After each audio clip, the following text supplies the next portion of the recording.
terlaydigan qizlar uchun top 5 ta dezodorantlar. Birinchi, Rexonaning mana bu dezodoranti. 72 yoki 24 soatgacha sizni terdan himoya qilib beradi va kiyimlaringizda hech qanaqa dog' qoldirmaydi. Ikkinchi dezodorant Niveadan. Bu sizda kuchli terlashni oldini olib beradi va qora kiyimda oq kiyimda esa sarg'ish dog'lar qoldirmaydi. Uchinchi variant Garnierdan aynan mana shu dezodorant 48 soatgacha sizni himoya qilib beradi. Undan tashqari yog'li va juda ham terlaydigan terilar uchun mos. To'rtinchi dezodorant bu Dove brendidan. Mana shu dezodorant. Bunda terini parvarishlovchi hamda namlantiruvchi ingrediyentlar bor.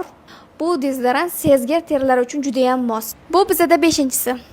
Bu dezodorant kuchli klinik himoyaga ega, tez terlaydigan va juda ham faol bo'lgan qizlarimizga juda ham mos. Agarda kechasi surib qo'ysangiz, ertalabga umuman terlatmas ekan. Foydali bo'lgan bo'lsa, like bosib qo'ying.